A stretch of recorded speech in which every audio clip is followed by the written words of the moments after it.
Durante todo este mes hemos estado reflexionando sobre un tema muy esencial para la vida cristiana. ¿Cuál es, hermano? La sabiduría que viene de Dios o el camino de la sabiduría.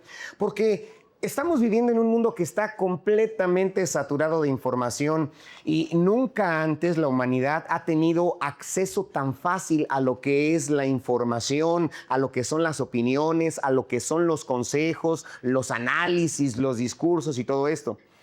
Y sin embargo, a pesar de que se cuenta con mucha información, no significa necesariamente que se tenga sabiduría, que se cuente con una sabiduría real. De hecho, una persona puede, hermano, de alguna manera saber muchas cosas y aún así equivocarse al tomar decisiones. Una persona puede tener una carrera profesional y aún así construir mal su vida y sobre todas las cosas puede alejarse del propósito de Dios. La Biblia nos ha enseñado que la verdadera sabiduría no consiste realmente en que nosotros implementemos o intentemos acumular mucho conocimiento, que nuestro acervo cultural crezca y crezca. No es así, sino que la Biblia nos dice que necesitamos aprender a vivir desde la perspectiva de Dios, que todo lo que hagamos, todo donde nos movamos, sea desde esa perspectiva divina. Y si usted recuerda, en el primer domingo de este mes aprendimos que la sabiduría del cielo se reconoce en el carácter, en nuestra forma de ser. Entendimos que la sabiduría bíblica no es meramente intelectual, que la sabiduría bíblica se nota en la manera en que una persona vive, en la forma en que uno trata a los demás, en la forma en que nosotros respondemos a los conflictos. Después, el segundo domingo, en el segundo mensaje vimos que esta sabiduría no nace realmente de una inteligencia humana, sino de un corazón que es iluminado por la lámpara divina, que es iluminado por Dios. Comprendimos que hay cosas espirituales que no se entienden solamente con el estudio, sino por la obra de Dios cuando Él abre nuestra mente, cuando Él abre nuestro corazón. Y el domingo pasado, o el tercer mensaje, Jesús nos mostró que la sabiduría también se muestra a través de las decisiones que nosotros tomamos. Nos enseñó que la verdadera sabiduría no solamente se escucha, sino que se traduce en acciones concretas. Y hoy, este domingo, damos un paso todavía más profundo, porque la sabiduría del reino no solamente transforma, este camino de sabiduría no solamente va a transformar nuestro carácter, no solamente va a iluminar nuestro corazón, no solamente nos va a dirigir en nuestras decisiones, sí lo hace, pero hay más. La sabiduría divina, el camino de la sabiduría, también transforma nuestra manera de pensar. La forma en que tú piensas, la manera en que cada uno de nosotros pensamos es transformada por la sabiduría divina.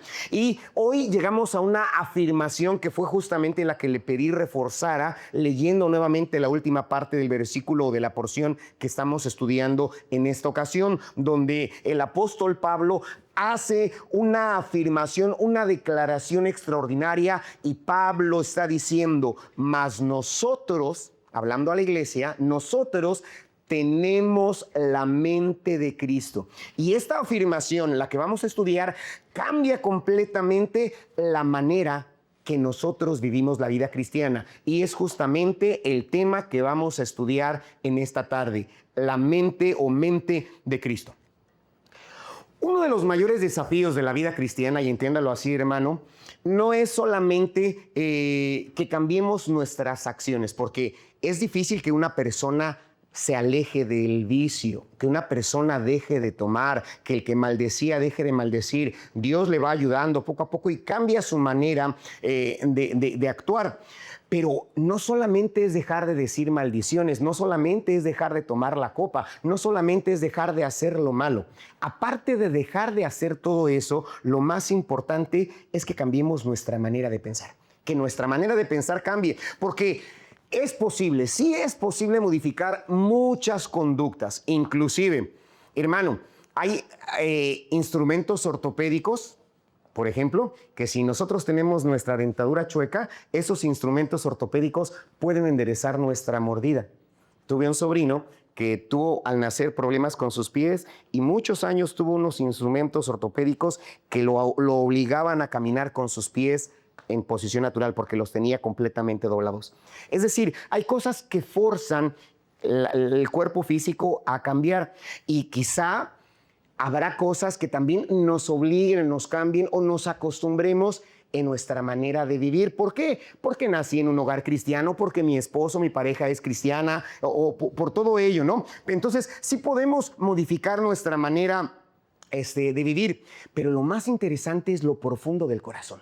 Sí, lo más profundo del corazón es lo que hay que cambiar, nuestra vida interior, hermano. ¿Por qué? Porque podemos nosotros asistir a la iglesia, qué bueno que vino esta tarde aquí a Oikos, podemos nosotros conocer muchos versículos bíblicos. Me fascinó el día jueves cuando estábamos aprendiendo que Dios está con nosotros, cuando les pedí a los que estaban presentes que recitaran el Salmo 23, los que estuvieron presentes levanten su mano. ¿Se acuerdan cuando dijimos recite el Salmo 23 y cómo todo ese salón se llenó a una sola voz y todos recitamos el Salmo 23. Podemos conocer muchos versículos bíblicos, podemos participar en muchos ministerios, podemos tener un lenguaje muy cristiano, ¿no? Que donde quiera que vamos, nuestro lenguaje sea así como muy cristiano. Y a pesar de todo ello, podemos nosotros estar interpretando la vida de una manera incorrecta, de una manera que no es la que la Biblia nos enseña. Podemos hermano, estar pensando de una manera muy alejada a lo que es el reino de Dios. Por eso, la palabra del Señor nos dice en Romanos 12:2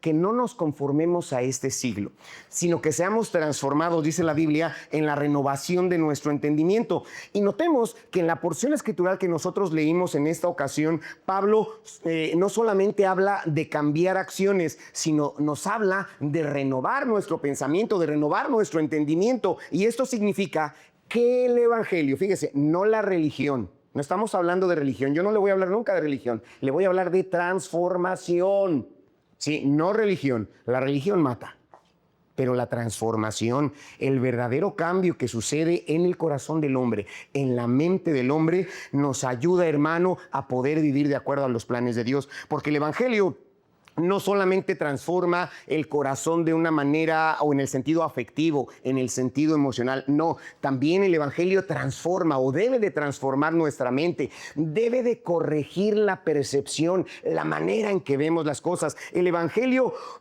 cambia nuestros valores, los valores que son en nuestra vida y cambia, bien importante, la manera en que nosotros podemos interpretar la realidad. No la vamos a negar, vamos a ver cómo la palabra del Señor nos la muestra. Y es por eso que Pablo declaró al final de la porción que nosotros leímos, que dice, ¿quién conoció la mente del Señor? ¿Quién lo instruirá?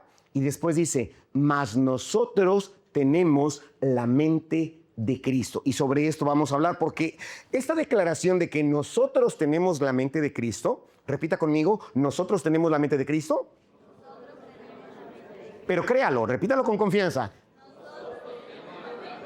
Nosotros tenemos la mente de Cristo. Bueno, esta declaración resume la verdadera sabiduría de todo el evangelio, el que tengamos la mente de Cristo. Y no significa que tú te vuelvas un omnisciente, ¿sí? Que tú casi te vuelvas un Dios, porque no es así, ¿sí? No significa que el creyente sepa igual que Cristo, sepa todo lo que Cristo sabe, ni hermano, lo que realmente significa es que el Espíritu Santo va a transformar progresivamente, así paulatinamente, la manera de pensar para que nosotros nos alineemos a la perspectiva de Dios, para que nuestra mente, nuestros valores, nuestro comportamiento se alinee a los mandatos de Dios. Y justamente este es el corazón del mensaje en esta ocasión, de la mente de Cristo.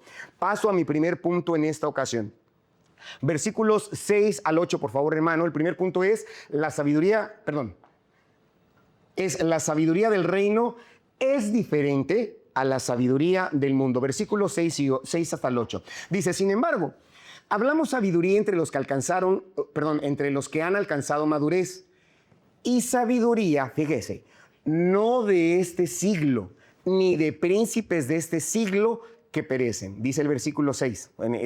El primero nos habla de una sabiduría. Dice, mas nosotros hablamos sabiduría de Dios en misterio, la sabiduría oculta, la cual Dios predestinó antes de los siglos para nuestra gloria. El 8.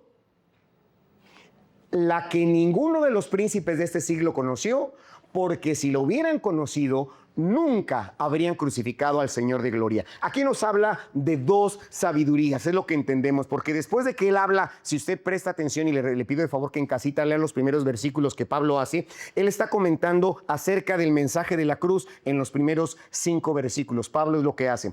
Pero aclara algo, hace una aclaración bien importante que nosotros necesitamos tener. ¿Cuál es esta declaración? Que el Evangelio contiene sabiduría. Fíjese, el Evangelio contiene sabiduría y no es una sabiduría superficial, no es algo ingenuo, no, hermano, no es un mensaje simplista lo que podemos encontrar en el Evangelio, es una sabiduría profunda, una sabiduría intensa, hermano, y esta sabiduría no pertenece a los parámetros de este mundo. Quiero aclarar esto, no pertenece a estos parámetros. Esta sabiduría, porque Pablo dice o habla de la sabiduría que no es de este siglo, es lo que está comentando hacer.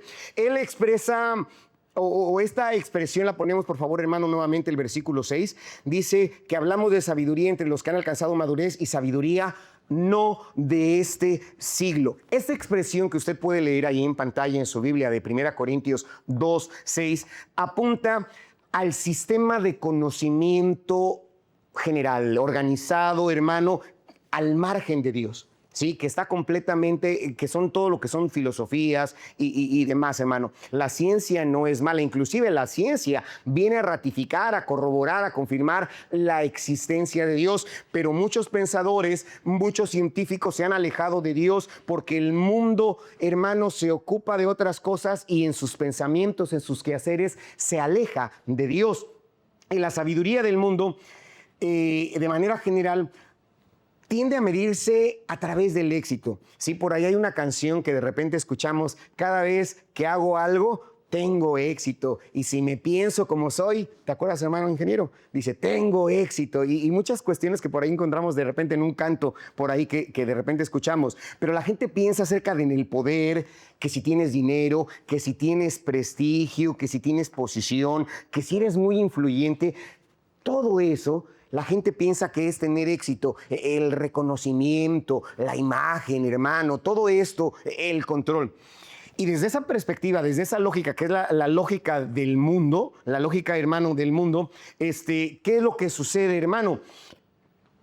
Se pretende que el que es más sabio es el que al que le sirven más, pero, hermano, a la gente no le interesa aquel que se humilla, aquel que realmente es sencillo delante de Dios. Para la gente vale más el que sobresale, ¿sí? El que se impone sobre todas las cosas, que aquel que obedece calladamente, que aquel que obedece tranquilamente al llamado de Dios. Para la gente, hermano, el conocimiento de la gente de este siglo, y ojo, que aunque Pablo escribió en el primer siglo, y han pasado ya 20 siglos al respecto, no está refiriéndose en un espacio de tiempo específico, sino del contexto en particular, el conocimiento de este siglo. Pablo, hermano, está haciendo algo decisivo. Esa sabiduría perece, esa sabiduría, hermano, porque dice que son de los príncipes de este, dice ahí, la sabiduría, dice, de este siglo, ni de los príncipes de este siglo que perecen. Cuando habla acerca de los príncipes de este siglo, se refiere prácticamente a lo que son los gobernantes humanos, las autoridades quizá, o incluso al sistema de fuerzas que de alguna manera son opuestas a lo que es Dios. A eso se refiere a los príncipes de este siglo. Sí, y en cualquier caso, lo que está haciendo Pablo aquí es subrayar una verdad, que la sabiduría de este siglo dice que, hermano, perece. Sí, dice, la sabiduría de este siglo perece, y la historia bíblica lo confirma. Si usted se acuerda de aquel Ramsés, aquel faraón, con todo su poderío y el imperio y lo que tenía, hermano, fue sometido ante la poderosa mano de Dios. También Nabucodonosor, un rey babilónico, palabra difícil para muchos, Nabucodonosor. Este rey con un nombre muy complicado, también, hermano, ¿qué sucedió con su vida? Dios le mostró que el Altísimo está sobre cualquier gobernante de esta tierra. Herodes mismo se exaltó a sí mismo y terminó siendo humillado por Dios de acuerdo a la historia bíblica. Pilato creía que estaba ejerciendo su autoridad, pero Dios mismo le dijo, no tienes ningún poder que no te haya sido dado por Dios. ¿Sí? Y podemos encontrar muchos ejemplos, hermanos, respecto a todo eso, porque todo el control, todo este poder que la gente tiene es temporal únicamente. La sabiduría que es construida por Dios no tiene fecha de caducidad. Si la sabiduría divina no tiene fecha de caducidad, dice Proverbios 14:12, hay caminos que al hombre le parecen derechos, pero su camino es de muerte, su fin es camino de muerte. Y eso significa que no todo lo que parece correcto lo es. Te lo repito, no todo lo que parece correcto lo es. No todo lo que este mundo celebra tiene la aprobación de Dios, y es importante que lo entendamos. No todo lo que tiene resultado inmediato, aparentemente positivo, es bueno. Y lo debemos de tener presente. Pero en contraste a la sabiduría del mundo, a la sabiduría de los príncipes de este siglo, Pablo habla de otra sabiduría que está en el siguiente versículo, por favor. Dice, nosotros hablamos de la sabiduría de Dios. Ya nos habló de la sabiduría de este siglo y ahora comienza a hablar de otro tipo de sabiduría, la sabiduría de Dios. ¿Qué es lo que hace? Y es que dice sabiduría de Dios en misterio. Y esta palabra misterio en el Nuevo Testamento no significa algo que sea incomprensible. Como es misterioso, no lo puedo entender, no puedo saber de qué se trata. No se refiere a eso de misterio. De acuerdo a los estudiosos bíblicos, lo que habla aquí respecto al misterio es algo que antes estaba oculto y que ha sido revelado. Por eso dice, hablamos la sabiduría de Dios en misterio. Antes estaba no revelada y ahora se está mostrando, ahora se está revelando. Entonces, ¿qué pasa, hermano? Que Dios siempre ha tenido un plan eterno para salvarnos. Desde un principio, hermano, Dios dispuso la salvación del hombre y el hombre no lo pudo entender. Pero este plan de salvación no fue improvisado, no fue el plan B, no fue una reacción ante el pecado del hombre, sino que siempre estuvo en la mente de Dios, siempre estuvo en el corazón de Dios. La cruz de Cristo, el que Cristo haya muerto en una cruz, ofrecido su vida en una cruz, no fue un accidente, no fue una decisión de los romanos. Hermano, la encarnación, cuando la Biblia nos dice que aquel verbo se hizo carne y habitó entre nosotros, no fue una improvisación simplemente porque los tiempos ya eran los correctos. No, hermano, no era el plan B, todo estaba en la mente de Dios. Apocalipsis 13:8 habla del cordero que fue inmolado desde antes de la fundación del mundo. Entiéndeme esto. Cordero que fue inmolado. El plan de redención estaba preparado en la mente de Dios antes que el mundo fuese. Quiero que lo tengas muy claro. Aparte, Primera de Pedro 1, 19, 20, dice que Cristo ya estaba destinado desde antes de la fundación del mundo, aunque Él se manifestó hasta los postreros tiempos. Todo estaba listo. Todo ya estaba preparado para que la redención fuera una realidad. Y es aquí donde encontramos pues una paradoja que es quizá muy profunda para muchos, un pensamiento que resulta difícil de entender para la parte del evangelio, porque lo que el mundo jamás habría elegido como método de triunfo, Dios lo escogió. ¿A qué me refiero con esto, hermano? Dice el versículo 8, por favor. Dice, lo que ninguno de los príncipes de este siglo conoció, porque si lo hubieran conocido, si hubieran tenido esa sabiduría divina, nunca habrían crucificado al Señor. Y esto es algo profundamente impactante, porque los líderes religiosos de Israel estaban pensando que con sus acciones estaban guardando la doctrina que ellos habían aprendido. Las autoridades políticas de Roma pensaban que ellos estaban guardando el orden del imperio.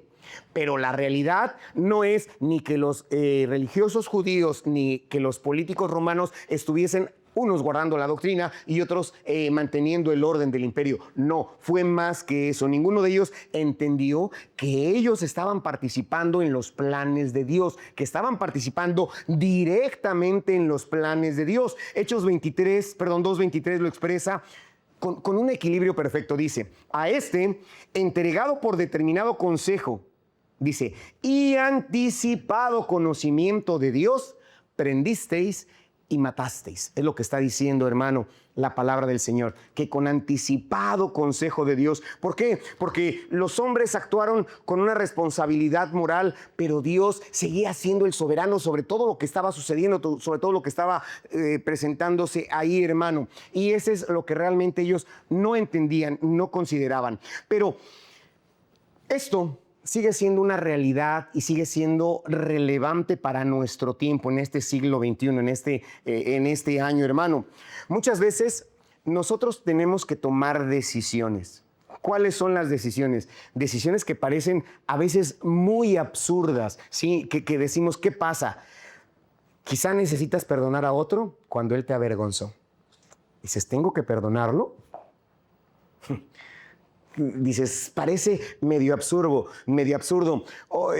Quizá otros estén buscando el protagonismo cuando Cristo te llama a que seas sencillo, a que seas humilde. ¿Ves la parte que te menciono como que resulta absurda? Sí, algunos buscan que les sirvan, que estén ante su disposición, cuando la palabra del Señor nos habla de un Jesucristo que tomó un lebrillo, se amarró una toalla a la cintura y comenzó a lavar los pies de los suyos, dándonos ejemplo que nosotros tenemos que ser servidores de otros. Estamos para eso, para ser servidores, hermano. ¿Y qué pasa? El mundo te dice, defiéndete, imponte, que no te dejes. Comienzan a decir ese tipo de situaciones. Piensa primero en ti, mejor en la casa de tu compadre que en tu casa. Son esas las expresiones que se escuchan, pero la mente de Cristo nos dice, perdona. La mente de Cristo nos dice, humíllate. La mente de Cristo nos dice, confía. La mente de Cristo nos dice, obedece. Y parece absurdo. Mucha gente no lo entiende, hermano. Entonces, nosotros con la sabiduría del reino nos vemos diferente en la cultura. Nos vemos como gente rara, como si fuéramos sacados de un túnel oscuro y nos dices que tú te portas diferente, tú eres diferente. Bueno, es lo que la palabra del Señor nos llama. Pero aquí surge una pregunta que es inevitable para todos y cada uno de nosotros, hermano. Si esta sabiduría es tan diferente, si esta sabiduría es tan alta, si esta sabiduría es tan profunda, ¿cómo la puedo conocer? Dices, pastor, me estás hablando de una sabiduría que es misteriosa. ¿Cómo la voy a conocer? ¿Cómo puedo conocer esta sabiduría? Esto nos lleva al siguiente punto, por favor. El siguiente punto es, la sabiduría de Dios se revela por el Espíritu. Dicen esos versículos que ya leímos, que antes bien, como está escrito, dice, cosas que ojo no vio, ni oído oyó, ni han subido en el corazón del hombre, son las que Dios ha preparado para los que le aman. Hermano, Pablo está respondiendo aquí a esa pregunta que justamente quizá usted se esté haciendo hoy.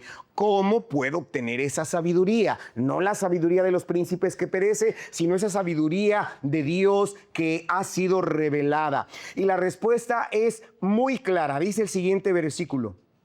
Pero Dios nos las reveló a nosotros por el Espíritu. ¿Sí? Nos las reveló a nosotros por el Espíritu, porque el Espíritu todo lo escudriña, aún lo profundo de Dios. Entonces, fíjese, hermano, hermana, amigo, la sabiduría de Dios no se descubre por métodos humanos. No hay, hermano, un taller. Cuando tú quieres aprender computación, te explican y te llenan el pizarrón de todos los conceptos computacionales, contables, legales, médicos, anatómicos, dependiendo del área que tú estés trabajando. Y después te llevan a la práctica. Hermano, hermana, no existe como tal una revelación de esa índole que nos pueda decir tal cual es, porque dice, nuevamente por favor el primer versículo, hermano, está diciendo ahí que cosas que ojo no vio, y ese ojo representa la observación. Dice, ni oído oyó. El oído representa ese aprendizaje externo, ¿sí? ¿Qué más? Dice, ni han subido en el corazón de hombre. El corazón del hombre representa a esa indagación, a esa imaginación que se tiene, ¿sí? ¿Qué es lo que sucede? Pablo está diciendo que ni la experiencia, que ni la observación, ni la inteligencia, fíjate bien, te lo vuelvo a repetir, no la experiencia, no la observación, ni la inteligencia, ni siquiera la imaginación humana, sí, ni nada de esto nos pueden describir por sí solas lo que es la sabiduría de Dios. ¿Qué es lo que pasa? Esto no depende de la mente. Depende, hermano, el cristiano. Y quiero aclarar, no es que yo sea un antiintelectual. No se me va a olvidar, creo que ya se lo dije en una ocasión, cuando estaba en una clase de ingeniería de software, que llegó el ingeniero, no sé qué había platicado, con quién, que decía que el evangelio era para pura gente inculta, para gente que se deja manipular mentalmente. y por ahí comenzó a hacer otros casos que creo en una lección de estudio bíblico se los había mencionado. Hermano, no es que nosotros seamos antiintelectuales. Yo les digo a los jóvenes estudien y a cada uno de ustedes necesitamos leer, indagar, ver lo que la palabra del Señor nos está diciendo, hermano. No estoy en contra de la inteligencia, ni la palabra de Dios está en contra de la inteligencia. Necesitamos ser inteligentes, pero la sabiduría de Dios no viene con esa inteligencia humana. Sí, hermano, no estamos despreciando la mente, pero lo que está diciendo aquí Pablo es que sucede de una manera muy especial. Dice que la revela el Espíritu Santo. Es el Espíritu Santo quien viene a nosotros. Hermano, Pedro dijo, hermano, en Mateo 16, perdón, se le dijo a Pedro en Mateo 16, 17. No te lo reveló, dice la palabra del Señor, ni carne ni sangre, sino mi Padre que está en los cielos. Cuando Jesús preguntó, ¿quién es el Hijo del Hombre? Unos dijeron, que Elías, que alguno de los profetas, y Pedro contestó, tú eres el Cristo, el Hijo del Dios viviente. El Señor le dijo, no te lo reveló nadie, te lo reveló mi Padre que está en los cielos. Hay otro texto. En San Juan 6:44 dice, ninguno puede venir a mí si el Padre que me envió no lo trajere. ¿Por qué? Porque la verdad, todo lo que es la verdad espiritual, la verdad divina, esa revelación divina se obtiene, hermano, a través y exclusivamente del Espíritu Santo. Pablo dice, nos la reveló a nosotros por el Espíritu, porque el Espíritu todo lo escudriña, aún lo profundo de Dios, y esto es bien maravilloso lo que entendemos. El Espíritu Santo no es una fuente, una fuerza externa como muchos hablan, que el Espíritu Santo es la fuerza activa de Dios. No, no es una fuerza activa. El Espíritu Santo no es impersonal. El Espíritu Santo es Dios mismo obrando en la mente, en el corazón del hombre. ¿Cómo es que puedes entender que Dios te ama? ¿Cómo puedes entender que Él es tu sustentador? ¿Cómo puedes saber y experimentar que Él es tu sanador? Cuando tú aceptas a Cristo y eres sellado por el Espíritu Santo. ¿Sí? Se requiere, es indispensable que nosotros aceptemos a Dios, en este caso al Espíritu Santo. Es decir, hermano, nadie puede explicar mejor cómo es Dios, cómo es la mente de Dios, que Dios mismo. ¿Sí? Realmente Dios mismo. El Espíritu Santo conoce el propósito eterno del Padre porque el Espíritu Santo es Dios. ¿Sí? El Espíritu Santo, hermano, conoce la gloria del Hijo. El Espíritu Santo profundiza la gracia de Dios. El Espíritu Santo conoce la mente de Dios. Y cuando tú crees en Jesucristo, cuando tú aceptas su plan de redención, su plan de salvación, eres sellado, eres sellada con el Espíritu Santo de Dios, y es cuando comienzas a comprender las verdades eternas. Es la única manera en que sucede. En San Juan 14:26, Jesús había prometido, mas el Consolador, el Espíritu Santo, dijo Jesús, Él os enseñará todas las cosas y os recordará todo lo que os he dicho. Y en San Juan 16:13 vuelve a decir, pero cuando venga el Espíritu de verdad, Él, el Espíritu de verdad, os guiará a toda verdad. Y es importante, hermano, porque el Espíritu Santo no sustituye a la palabra. El Espíritu Santo ilumina la palabra, ¿sí? Ilumina la palabra. Hay muchas universidades que ofrecen una licenciatura en maestría. Aquí, hermano, rumbo al aeropuerto, una de las universidades ofrece una licenciatura, hermano, en teología, Biblia y teología. Pero es un conocimiento simplemente intelectual. No se puede conocer simplemente a Dios. Se pueden de esa manera. Puedes conocer de arqueología, hermano, de hermenéutica y de tantas cosas, pero a pesar de que tengamos todos esos conocimientos, no se puede conocer a Dios de esa forma. Tiene que ser más allá. Entonces, Pablo está declarando, nosotros no hemos recibido el Espíritu del mundo, sino el Espíritu que proviene de Dios. El Espíritu que proviene de Dios. Y lo más importante, porque esto debe de cambiar completamente la perspectiva de todo creyente, hermano, hermana. Debe cambiar nuestra perspectiva. Antes de que nosotros conociéramos a Cristo, antes de que estuviésemos con Él, estábamos iluminados simplemente por la forma meramente natural de nuestro entendimiento. Pero cuando venimos nosotros a Cristo Jesús, el Espíritu Santo viene a morar en nuestra vida. ¿Sí? Viene a morar en nosotros. Efesios 1:13 dice que cuando nosotros creímos, fuimos sellados con el Espíritu Santo de la promesa. Y en Romanos 8:9 dice, y si alguno no tiene el Espíritu de Dios, no es de Él. Este texto es muy interesante. Si alguno no tiene el Espíritu de Cristo, no es de Él, no pertenece a Cristo. Entonces, ¿qué pasa, hermano? Esto significa que el creyente no depende solamente de análisis humanos para que nosotros podamos interpretar realmente la vida, la vida de una manera espiritual. Hermano, ahora nosotros contamos con un ayudador. Espíritu Santo, en el idioma griego koiné, que es el idioma donde se escribió originalmente todo el Nuevo Testamento, se le llama que es paracletos, paracleto, como se le comenta. Y paracleto es, de acuerdo a la traducción del griego koiné, es la persona que está a tu lado y que te está instruyendo, que te está diciendo cómo hacer las cosas. ¿Sí? Ese es un paracleto, aquel que te ayuda, aquel que te cuida. Entonces, ¿qué pasa? Que ahora nosotros con el Espíritu Santo comenzamos a comprender la gravedad del pecado, comenzamos a comprender, cuando tú tienes el Espíritu Santo, comprendemos la realidad y la belleza de la gracia de Dios, la gracia con que Él nos ama. Vemos lo precioso que es Cristo. Mucha gente habla de la locura del Evangelio. Pablo mismo dijo que de los cristianos del tiempo antiguo que les llamaban locos, justamente a los del camino, que aquellos que trastornan el mundo. Hermano, ¿qué pasa? Porque no comprenden la experiencia que tú has vivido en Cristo Jesús. Ahora, ¿cómo tú puedes entender la gracia? A veces cuando cantamos y quizá nuestro corazón se quebranta y salen nuestras lágrimas de los ojos, hermano, es porque estamos comprendiendo. No es emoción, es la comprensión, hermano, de la gloria que vemos en Cristo Jesús, la gloria de la obediencia, lo podemos entender, la importancia de vivir de acuerdo a la voluntad de Dios, la importancia de vivir en la santidad. Ya lo podemos comprender, y aunque el mundo no lo entienda, porque la misma Biblia que antes nos parecía distante, ahora, hermano, nos es importante leerla. Alguien en la semana me dijo, me emocioné y continué leyendo. Está leyendo la Biblia. Y en la semana me dijo, me emocioné. ¿Ya ven, hermanos, que tenemos un plan de lectura anual? Bueno, esta persona me dijo, me adelanté. Me emocioné leyendo, le avancé de más. ¿Por qué, hermano? Perdón. Porque se ve el valor eterno de las Escrituras. ¿Por qué? Porque el Espíritu Santo está en nuestra vida. Entonces, hermano, la obediencia que antes parecía una carga, porque a veces, ay, es que ser cristiano, ir cada domingo al templo, abstenerme de tantas cosas, para muchos es una carga. Yo nací en un hogar cristiano. Desde pequeño conozco la palabra del Señor.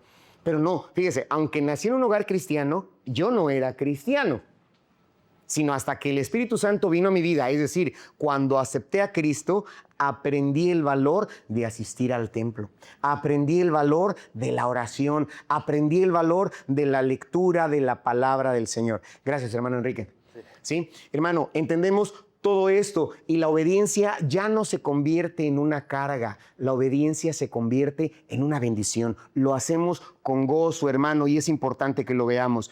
Yo no sé si usted recuerda, ahí en la Biblia nos habla que después de la resurrección, 2 personas iban caminando en Emaús y se le emparejó un tercero. ¿Por qué están tristes? ¿Por qué están acongojados? Les preguntó ese tercero a los 2 que iban hacia Emaús. ¿Qué no has oído? ¿No has sabido lo que pasó? Y le comienzan a narrar todo lo que sucedió, cómo Cristo fue ofrecido en la cruz, hermano, y demás. Y ese tercero, que era Cristo Jesús emparejándose con él, que estaba haciendo el paracleto, ve la importancia, se aparejó con ellos, caminó con ellos como un paracleto, les comenzó a explicar las Escrituras. Y después cuando partieron el pan, ellos y Jesús fue quitado de su vista, ellos dijeron, ¿qué acaso no ardía nuestro corazón cuando nos explicaba las Escrituras? Eso es lo que hace el Espíritu Santo. Cuando está a nuestro lado y nos ayuda a entender la Biblia, nos ayuda a entender justamente esta sabiduría divina, nuestro corazón arde. Pero es, hermano, hermana, amigo, el Espíritu Santo el que nos ayuda a todo eso. Hermano, el Salmo 119, 18 dice, abre mis ojos y miraré las maravillas de tu ley. Miraré las maravillas de tu ley. Hubo un hombre que venía de Etiopía, que iba leyendo, hermano, la profecía de Isaías. Se le acercó uno de los discípulos, Felipe, y le dijo, ¿entiendes lo que lees? ¿Cómo voy a entender si no hay quien me explique? Felipe subió al carro y le comenzó a explicar. Felipe fue ese paracleto que le explicó, que le ayudó. Y tú puedes leer tu Biblia y no entenderla. Quizá de Génesis 1 hasta Apocalipsis 22 y no entender nada. hace falta que el Espíritu Santo venga a ti, que el Espíritu Santo esté contigo, que el Espíritu Santo te haya sellado para que tú puedas entender esto, lo más hermoso. Y cuando el Espíritu Santo hace esto, va a producir un contraste que es inevitable, sí, que es completamente diferente, y esto nos lleva justamente al tercer punto. El tercer punto o el siguiente punto es dos formas de entender la vida. ¿Cuáles son esas dos formas de entender la vida? El versículo 13 de Corintios nos dice, lo cual también hablamos, no con palabras enseñadas por sabiduría humana, primera sabiduría humana, sino con palabras que enseña el Espíritu, ¿sí? Sabiduría espiritual, acomodando lo espiritual a lo espiritual, dice el 14. Pero el hombre natural, aquí está, hermano, las dos formas de entender la vida. El hombre natural no percibe las cosas que son del Espíritu de Dios, porque para el hombre natural estas cosas le son locura. Dice, y no las puede entender porque tiene el hombre natural, la primera opción, la primera forma de entender, hermano, esta persona natural tiene que discernirse espiritualmente. Entonces Pablo está enseñando estas dos realidades y comienza hablando justamente del hombre natural. ¿Qué pasa? Cuando habla del hombre natural, se está refiriendo a la persona no regenerada. Ojo, puede ser una persona bien portada, muy intelectual, muy moral, pero no haber aceptado a Cristo, y es a lo que nos estamos refiriendo. Cuando habla del hombre natural, hermano, en el sentido bíblico, es una persona que no ha sido renovada por el Espíritu Santo. Esto es el hombre natural, ¿sí? Esto es el hombre natural. Y no es que no pueda entender las palabras, la gramática, porque a lo mejor esas personas sepan hasta mejor español que nosotros, las gramáticas, signos de puntuación, que los participios, los gerundios y todos los tiempos que se puedan entender. Y puede ser que lo entienda, que lo sepa, que sí sea así, pero quizá, hermano, pueda repetirnos quizá también las doctrinas y describir la historia de Jesús, pero no puede captar la belleza de todo esto. Sí, quizá no la pueda captar, no pueda captar el proceso, no pueda captar lo que es la gloria, la urgencia espiritual que la palabra de Dios nos enseña. Porque, hermano, fíjese que al hombre natural le cuesta trabajo pensar en un Dios encarnado. ¿Cómo es que un ser divino va a venir y se va a ser engendrado sin intervención masculina en el vientre de una virgen? No lo entiende. Para el hombre natural, hermano, el misterio de la crucifixión, ¿cómo a través de la crucifixión la persona va a ser salva? No lo comprende. Para ellos es locura. ¿Cómo es la salvación por gracia? Es decir, me lo va a dar sin nada, a cambio de que yo no haga nada, que simplemente diga, sí, Señor, te acepto. Esa es la gracia, y el hombre natural no entiende esto. Hermano, ¿cómo? Para ellos el ganar perdiendo, ¿cómo que el ganar perdiendo? Que, hermano, Cristo dijo que el que quiera ganar su vida la perderá, pero el ganar perdiendo para ellos es difícil de entender todas estas situaciones, que, hermano, no pueden entender la gloria de la cruz. Es el hombre natural. Está diciendo que el hombre natural no percibe las cosas que son del Espíritu porque le son locura. Hermano, ¿por qué? Porque su marco de interpretación sigue siendo absolutamente humano, completamente humano. Luego habla del otro hombre, el hombre espiritual, que es en el versículo 15. Dice, en cambio, dejamos a un lado el natural, aquel que simplemente no entiende, las cosas le son locura, pero el hombre espiritual dice, juzga todas las cosas, pero él no es juzgado de nadie. Cuando hablamos aquí del hombre natural, bien importante, hermano, no estoy hablando de un hombre perfecto, de una persona que sea completamente perfecta, de alguien que sea presumiblemente espiritual. No, sí, no estoy hablando de ese tipo de personas. Estoy hablando de una persona que haya aceptado a Cristo. Simplemente eso, que haya aceptado a Cristo, la persona a quien el Espíritu Santo está obrando, cuando quizá en su locura, en sus delirios, hermano, que estaba en sus prisiones interiores, la persona dijo, Jesús, necesito, estoy cansado de este mundo, de esta vida, por favor, ven a mí. Y cuando el Espíritu Santo llega a la persona, comienza ese proceso. Ese es el hombre espiritual, esa es la persona espiritual, ¿sí? No el perfecto. De este lado del cielo no somos perfectos, yo no soy perfecto.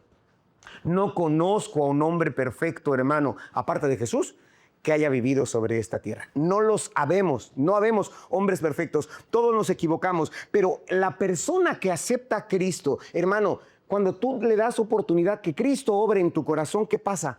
Comenzamos a discernir lo espiritual, comenzamos a entender. Ahora podemos comenzar a evaluar mejor la vida. Realmente, hermano, podemos ver lo que antes no se veía, ¿sí? ¿Qué pasa, hermano? Donde el mundo ve debilidad, nosotros estamos viendo obediencia. Sí, para el mundo eso es débil, el que tú perdones, eres débil. ¿Por qué pediste perdón? Cuando el mundo ve debilidad, hermano, nosotros vemos amor, nosotros vemos obediencia. Donde el mundo ve pérdida, nosotros vemos ganancia, porque sabemos que nuestra ciudadanía no es de este mundo, nuestra ciudadanía es del reino de los cielos, hermano, y por eso atesoramos riquezas, no en nuestra cuenta bancaria. Amontonamos riquezas donde los ladrones no hurtan, hermano, donde el orín no corrompe, donde la polilla no destruye, en el reino de los cielos. Es lo que nosotros hacemos. Donde el mundo ve locura, nosotros vemos la gracia de Dios en la vida, hermano, lo más hermoso. Porque cuando el mundo ve humillación, nosotros vemos exaltación de Cristo. Para ver a un Cristo crucificado, desnudo, hermano, sus manos horadadas, sus pies traspasados, su costilla traspasada por una espada, su frente coronada con espinas. Eso era una humillación de acuerdo a las leyes romanas, hermano. Pero esa humillación que el mundo vio fue lo más hermoso, porque de tal manera amó Dios al mundo que dio a su Hijo unigénito para que todo aquel que en él crea no se pierda, mas tenga vida eterna, hermano. Y esto que te estoy diciendo no significa que el creyente nunca luche o que el creyente deje de luchar, hermano. Todos nosotros luchamos, tenemos nuestras luchas internas. Cada uno de nosotros seguimos manteniendo nuestras luchas, tenemos momentos de confusión. Yo tengo momentos de confusión, soy tan humano, todos tenemos esos momentos de confusión, todos necesitamos crecer, lo necesitamos, pero nuestro marco de referencia ha cambiado. ¿Sí? Ahora para nosotros el vivir es Cristo y el morir nos resulta ganancia. ¿Sí? Pablo mismo, el autor, hermano, de la epístola a los Corintios y de otras epístolas más del Nuevo Testamento, él dice, todo lo tengo por pérdida. Pero cuando dijo él, todo lo tengo por pérdida, él se podía ufanar porque él decía, yo soy de la tribu de Benjamín, fariseo de fariseo, circuncidado al 8º día. Y comienza, hermano, a poner sobre la mesa todas sus cartas de profesionales, personales. Pero dice, todo eso lo tengo por ganancia, porque tenía dinero, tenía posición, tenía influencia, hermano. No sé si usted ha leído en el libro de los Hechos que él consiguió permisos para ir a perseguir a los cristianos. Si él era cristiano, yo tengo carta, el gobernador me permite que yo te aprese y te lleve a la cárcel. ¿Sí? Puedo hacerlo, tengo esa influencia. Pero Pablo dice, todo eso lo tengo por ganancia, pero lo tengo por pérdida. Te voy a decir, otra versión dice, lo considero como estiércol. Puedo decir, mi título profesional, mi posición política, mi dinero, mi influencia, no me importan más. Me interesa más agradar a Dios. Es lo que Pablo pensaba, porque hermano, es bien importante, porque lo que antes parecía un éxito terrenal, hermano, pasa a un segundo término por la finalidad, hermano, de que estamos viendo la vida eterna. Es lo más glorioso, lo más importante. El que antes buscaba la aprobación de la gente como lo era Pablo, ahora, hermano, no busca la aprobación de la gente, busca la aprobación divina, la aprobación de Dios. Señor, te estoy agradando, y es lo más importante que debemos ver. Entonces, yo encuentro aquí una pregunta muy importante. Después de que nos muestra dos personas, el hombre natural, o dos situaciones, el hombre natural y el hombre espiritual, y vemos cada uno de ellos, hay una pregunta muy profunda para nosotros. ¿Cómo estamos interpretando la vida, hermano? Tú, hermana, amigo, ¿cómo interpretas la vida? ¿Desde una perspectiva natural o desde una perspectiva espiritual? Cuando llega la crisis, porque a veces llegan las crisis a nuestra vida, cuando llegan las crisis, ¿pensamos solo en términos humanos o estamos pensando en que nuestro Dios proveerá? Y nos acordamos de ese hermoso texto, que mozo fui y he envejecido y nunca he visto a un justo desamparado ni su simiente que mendigue pan. ¿Cómo lo ves? ¿Qué es lo que pasa, hermano? Cuando nosotros tomamos decisiones, ¿lo hacemos con los criterios visibles o estamos confiando en que Dios nos guiará para que la decisión que tomemos sea la mejor? ¿Lo haces de manera natural o lo haces de manera espiritual? Tu manera de pensar tiene que cambiar. Este mensaje, hermano, es para que lleves esto en tu mente. Necesitamos cambiar. Cuando nosotros evaluamos el éxito, cuando piensas en el éxito, ¿usamos la métrica del mundo, la métrica de la gente natural o utilizamos la medida divina, ese canon divino? ¿Cómo le haces tú? Es importante. Yo te llevo a que veas esto, hermano, porque hay gente que quizá piense, si pierdo tal cosa, tal negocio, tanto dinero, voy a fracasar. Es lo que la gente piensa. Otros pueden decir, si no obedezco, no creceré. Son dos verdades. Lo necesitamos pensar. Alguien puede pensar, si cedo, me voy a ver débil. Sí, la gente me va a ver como alguien débil, como alguien flaco. Pero Cristo me está diciendo, bienaventurados los mansos. Bienaventurados los humildes de corazón. Alguien puede pensar, lo importante es avanzar, lo importante es sobresalir, lo importante es tener más, acumular, venga. Pero la Escritura nos dice que la vida del hombre no consiste en la abundancia de los bienes materiales. ¿Cómo estás analizando tú? Son las dos maneras de pensar que quiero que tú consideres, porque la diferencia entre una vida guiada por el mundo, por el hombre natural, y una vida guiada por el Espíritu Santo es de acuerdo a la interpretación de la realidad. El dinero sigue siendo importante.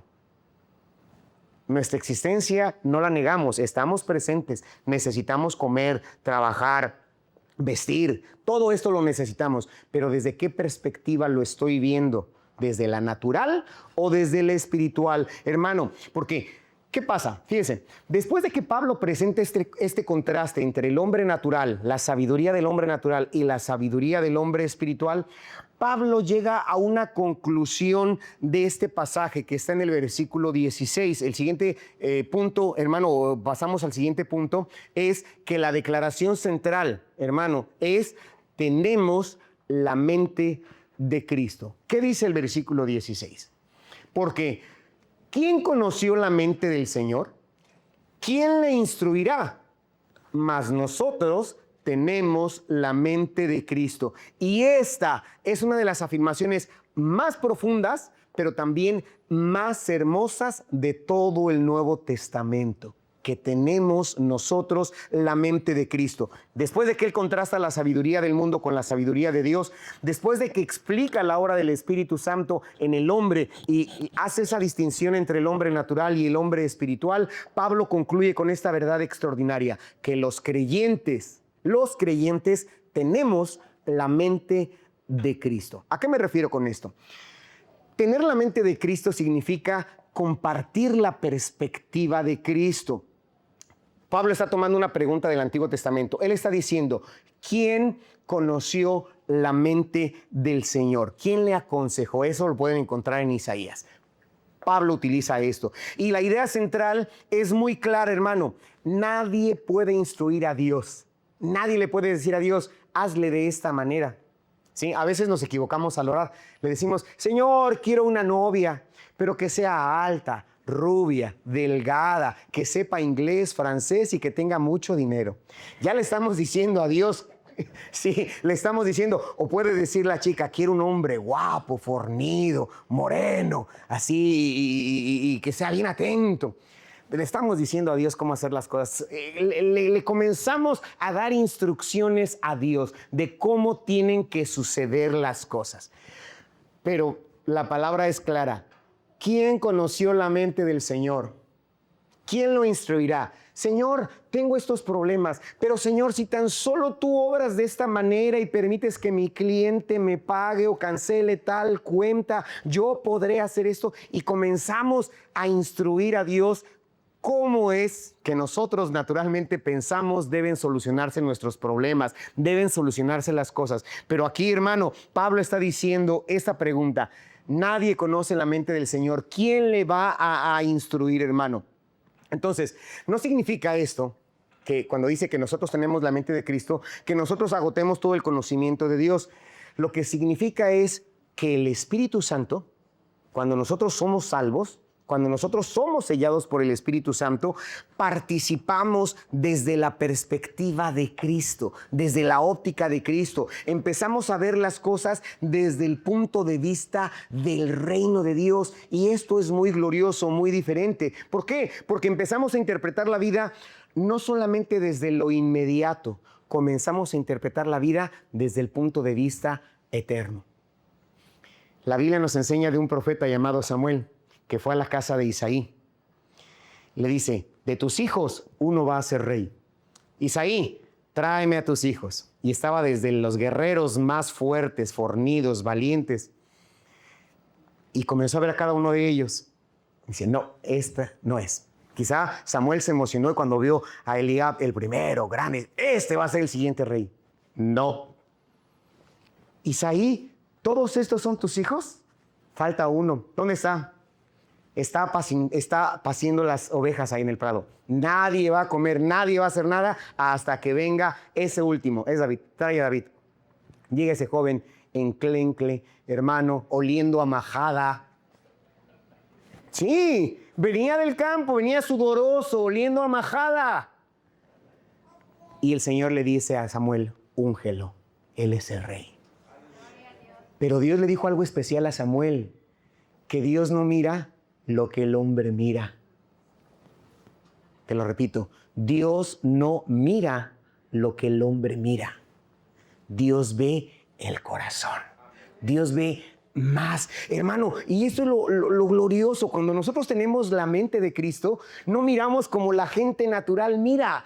Podemos compartir y ver desde la perspectiva divina, hermano. Entonces, no significa, como te mencioné un principio, que nosotros nos convirtamos en Dios, que tengamos esa mente divina. No, hermano, el tener la mente de Cristo significa que transformamos, que nuestros valores fueron cambiados, fuimos mudados en otras personas, nuestra mente cambió. Lo que antes parecía importante pierde su valor central. Sí, pierde su valor central. ¿Quién de ustedes ya dejó de trabajar? Porque tú eres un hijo de un rey. ¿Ya dejaste de trabajar, hermano? No. ¿Quién de ustedes ya dejó de estudiar? No dejen de estudiar, hermanos jóvenes. No dejen de estudiar. No podemos dejar de trabajar. No podemos dejar de estudiar. Tenemos que trabajar como si Cristo no fuera a regresar. Sí, hermano, tenemos que hacerlo de esa manera. Pero tenemos que vivir como si Cristo viniese esta noche. Es lo que tenemos que hacer. Necesitamos trabajar, porque el que no trabaja, que no coma, dice la Biblia. Si no trabajas, no comas. Dura palabra es esta, ¿verdad? Hermano, pero ¿qué es lo que sucede? Hermano, lo que te estoy comentando, lo que parecía importante pierde su centralidad. Sabemos que tenemos que trabajar y trabajamos. Sabemos que nos tenemos que esforzar y nos esforzamos. Lo hacemos con la ayuda de Dios, pero no es nuestro propósito principal. Nuestro propósito principal es estar un día en la presencia del Señor. Glorificarle, alabarle, hermano, porque lo que antes parecía tan atractivo pierde su gloria, porque para nosotros ahora, hermano, lo más glorioso es nuestro Señor sentado en su trono. Es lo más hermoso, porque ¿qué pasa? El mundo valora la autopromoción, la autosuperación, pero Dios valora, hermano, la dependencia. Sí, el que nosotros dependamos de Él. Dice, como el Padre se compadece del Hijo, así me compadezco yo de ti. Tú dependes de mí, mío eres tú, yo te puse nombre. Es lo que la palabra del Señor nos enseña. Filipenses 2, 5 al 8 dice, haya pues en vosotros este sentir que hubo también en Cristo Jesús. Sí, haya pues en ti, hermano, en cada uno de nosotros, hay en ti este sentir que hubo también en Cristo. ¿Cuál fue el sentir de Cristo? Cuando vio a la multitud que estaba esparcida, sentada con ovejas que no tenían pastor, sintió compasión de ellos. Cuando vio a un hombre ciego, hermano, le dijo, quiero, sé sano. Y lo sanó, hermano. A un leproso, quiero, sé limpio. Y lo sanó. Hermano, esa fue la mente de Cristo. Cuando Él dice, mirad a mí, sed salvos. Todos los términos de la tierra, hermano. Y es lo más glorioso. Porque el mundo busca el dominar, pero Cristo, hermano, nos invita a que nosotros seamos servidores, y es lo más glorioso. La mente de Cristo debe de redefinir nuestro concepto del éxito. ¿Sí? ¿Qué pasa con esto? Ya nuestro éxito no se mide por los aplausos. Ya no es esto, hermano, por la popularidad. Ya no se mide por el control que nosotros podamos tener. Nuestro éxito se mide por la fidelidad que tengamos a Dios.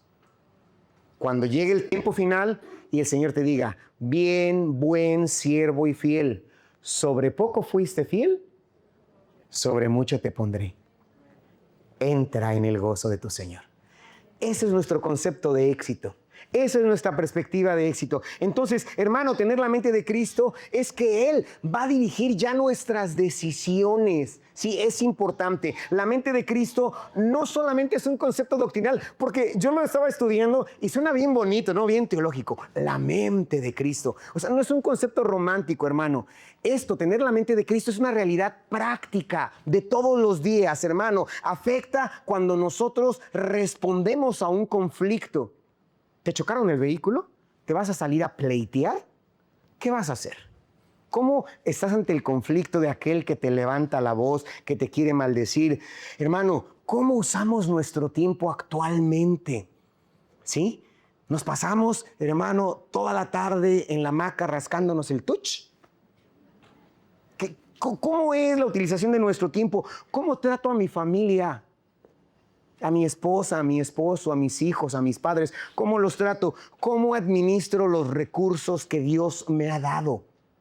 Esto, hermano, es tener la mente de Cristo. ¿Cómo actúo cuando atravesamos el dolor? Porque ser cristiano no nos exime del dolor.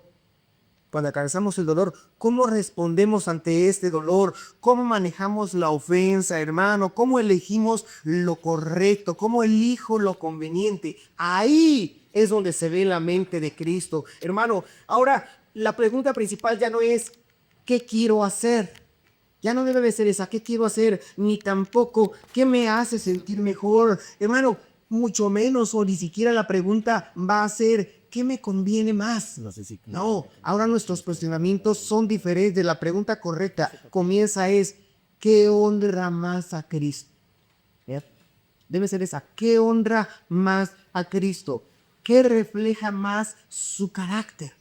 ¿En algo que tengo que hacer? ¿Esta decisión expresa realmente los valores del reino en mi vida?